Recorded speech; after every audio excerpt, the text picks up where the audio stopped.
Bom, vamos falar de ponto de ancoragem. Não é propósito desse vídeo a pessoa realmente aprender a dimensionar um ponto de ancoragem, certo? Porque ponto de ancoragem é um assunto muito amplo. Você tem que estudar bastante resistência dos materiais, dimensionamento. É conveniente que se aprenda elementos finitos, né? Parte estática, dinâmica. Porém, a gente vai aqui pelo menos dar um norte para aqueles que já queiram se aprofundar ou iniciar, certo? Já com resistência de materiais, algumas equações básicas, né?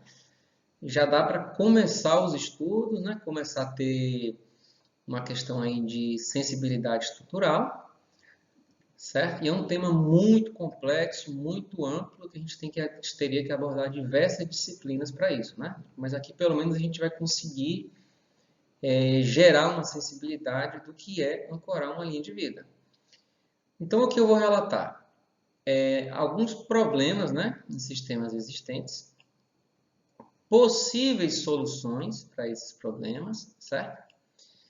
E que é diferente você ter um critério de dimensionamento para dispositivo de ancoragem, certo? E a estrutura existente, certo? Você não pode ter o mesmo critério para os dois. A gente vai discutir isso aqui.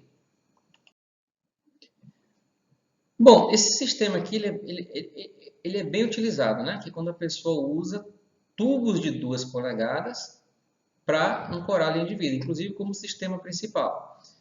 O sistema principal é onde você de fato amarra o cabo, são esses dois sistemas aqui, e o intermediário é onde você apenas passa o cabo, né? Então o que acontece? Esse sistema principal aqui, da forma como ele está aqui, ele vai sofrer, né, momento fletor, certo? Então o diagrama, né, seria exatamente isso aqui, ó, momento fletor, né? Aqui, eita, aqui e aqui, né? Diagrama de momento fletor.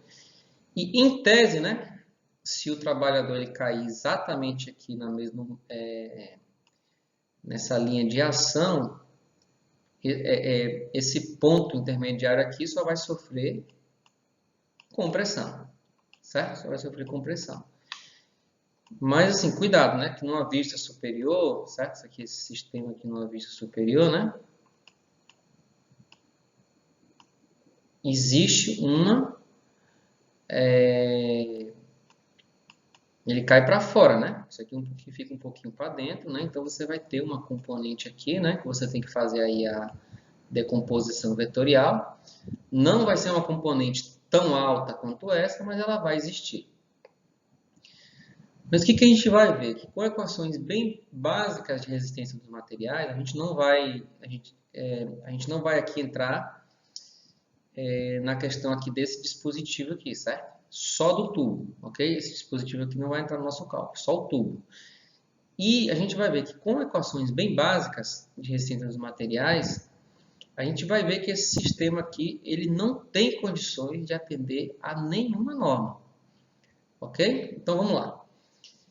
A tensão que ocorre nesse tubo aqui, né, é o momento fletor, M, vezes o raio externo, dividido pelo momento de inércia, né? O momento de inércia, calcula-se por essa fórmula aqui, certo? Diâmetro externo a quarta, menos diâmetro interno a quarta, dividido por 64, tudo isso multiplicado por π.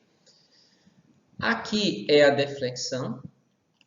Eu coloquei essa fórmula aqui de propósito, né, que a gente já vai ver como a gente pode até usar ela no nosso sistema. E aqui é a fórmula de momento, né? P vezes L, certo? Que é o valor de P, né, o valor de tração vezes L. A gente vai trabalhar aqui com um valor de tração bem razoável dentro de todos os valores que a gente já encontrou, que é de 15.000 newtons, 1.500 kgf, certo?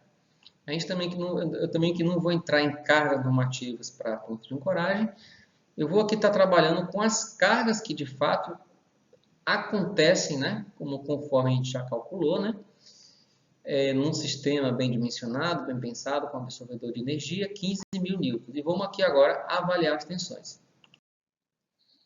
Bom, aqui está as dimensões de um tubo de 2 polegadas, que é de 40, né? diâmetro externo, espessura, diâmetro interno e o momento de inércia já calculado conforme essa fórmula aqui, ok?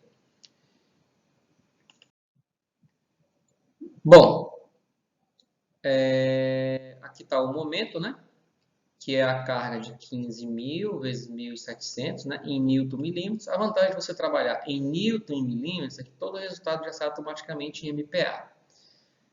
Fazendo essas contas aqui, certo? Supondo que esse material aqui seja de um limite de ruptura de 400 MPa, né? Fazendo essas contas aqui, ó, a gente chega num valor de 2.779 MPa de tensão atuante, certo? Logo no, vamos dizer assim, no pico da carga, né? Que é quando ele caiu aqui, né? E aí vai ter essa tração aqui, certo? Então, não tem norma que dê suporte para um tubo de 2 polegadas em balanço, conforme ele está aqui, certo? Utilizando aqui um fator de segurança 2, né? Essa tensão aqui deveria ser, ó, 200 MPa, certo? Aí, uma vez em campo, eu já ouvi a seguinte argumentação. Ah, mas uma vez eu já vi, né? Ocorreu uma queda no sistema desse. O tubo deformou bastante, certo? O tubo deformou bastante, né? E não chegou a se romper. Por quê? Porque esse pico de tensão é exatamente na hora que ele começa, né, a puxar, né? Acontece que isso daqui vai funcionar como um absorvedor de energia, certo? Então ele vai se deformar, vai absorver energia, e se ele rompe ou não, essa situação que eu estou relatando aqui, eu não vi acontecer, certo? Mas eu já vi esse argumento, né? Mas se ele rompe ou não, é uma questão de loteria, certo? É uma questão de loteria. Não está coberto por norma, é uma loteria.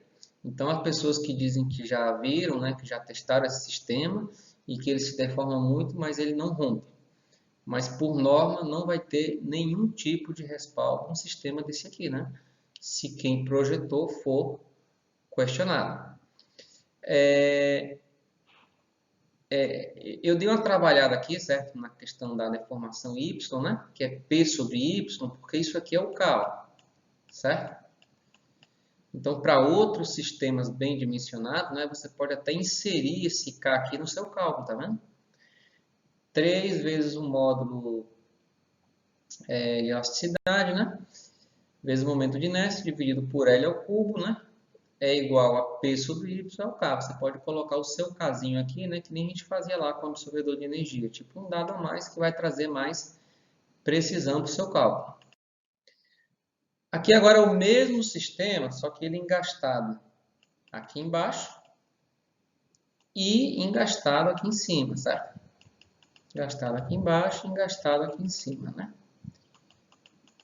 Bom, isso daqui dá uma aliviada nesses cálculos, mas ele continua não atendendo, né? Eu coloquei aqui um pé direito de 3.500 milímetros.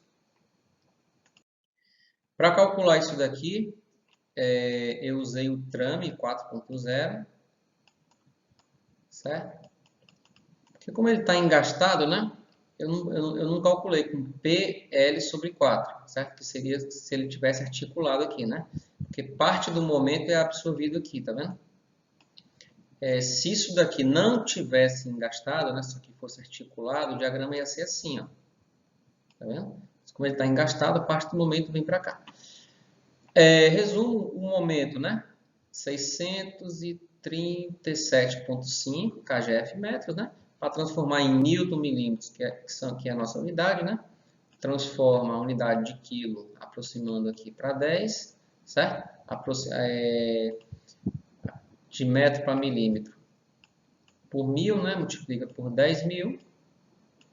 A gente obtém aqui agora a tensão de 694 MPa, né? Quando, em teoria, né? Num critério aí de fator de segurança 2, a gente teria que obter no mínimo aí, né? Pelo menos, desculpa, no máximo, 200 MPa, certo?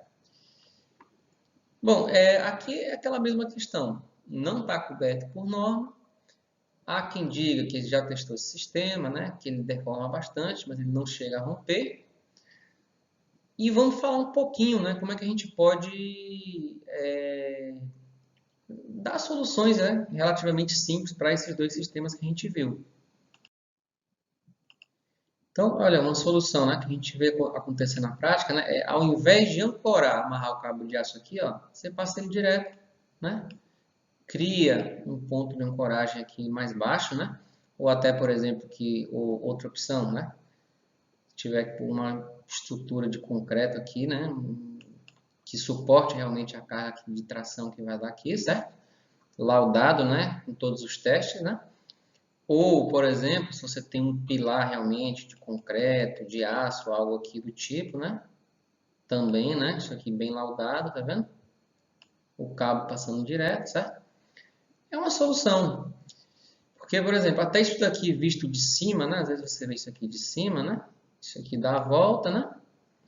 Aí, esse ponto onde dá a curva aqui, ó, ele vai, certo? Esse ponto onde dá a curva aqui, ó, ele vai sofrer, na verdade, a tração vezes raiz de 2, tá vendo? Ele vai tender a fechar, né? Que é a tração vezes raiz de 2, tá vendo? Então, por isso, né? Esse tubo ele pode sim ser usado como ponto de ancoragem secundário, que é simplesmente passa, certo? E os pontos de ancoragem principal, que se procure realmente pontos que vão atender, né, a esse tipo de carga e solicitação, né? E lembrando que numa vista superior, certo? Numa vista superior, né? Que isso aqui vai ser puxado, né? Então esse tubo ele também tem uma componente que gera momento, né? Então tem que ser analisada a questão de flexocompressão, certo? Flexão, a capacidade desse tubo é baixa, mas de compressão, se você analisar os critérios aí da NBR 8800, certo? Para esse comprimento aqui, ele vai dar tranquilamente aí um valor, eu não calculei, mas vai dar tranquilamente aí para compressão, certo? Em torno aí até mais de 4.000 kgf, o que eu digo que compressão de maneira alguma vai ser problema para esse tipo de tubo. O problema desse tubo aqui, né, são os esforços de flexão, né, os diagramas de momento fletor que são gerados nele. E por fim, é diferente o critério para dispositivo de ancoragem para estrutura existente. Por quê? O dispositivo de ancoragem ele tem um critério seco. Por exemplo, nessa ruptura é 400 MPa, ele vai lá, aplica fator de segurança 2, certo? Que a tensão admissível seja 200 MPa. Como você tem ali, você vai ter só um pico de tensão, certo? Né? Você, tipo, gerando um gráfico no tempo, né? Tipo um pico de tensão, depois ele vai, estabiliza, né? Tranquilo. Só que isso daqui, ó, para dispositivo de ancoragem, que é isso daqui, ó, ele não está nem se preocupando se você vai estragar o dispositivo. O que ele está se preocupando é que ele não vai romper e que o trabalhador não vai morrer. Tanto que vários fabricantes de dispositivos de ancoragem, após a queda, eles recomendam você fazer o desuso. Já a sua estrutura, não. Então, por exemplo, se isso aqui é um pilar metálico, você tem que verificar, por exemplo, principalmente a questão da flambagem local, certo? Então, você tem a questão da flambagem local. E aí entram, né, os critérios da NBR para a estrutura metálica, certo? 8800. Eita, 8800. Para as normas de concreto, vão entrar os critérios da norma de concreto. Mas a questão é que tem que ter bastante ciência, né, de dividir esses dois questionamentos, certo? Estrutura existente, estrutura de ancoragem, para você também ter a preocupação de se um dia ocorrer a queda, a estrutura do cliente não ser danificada. Tá ok? A gente fica por aqui. Espero que esse conteúdo tenha te ajudado.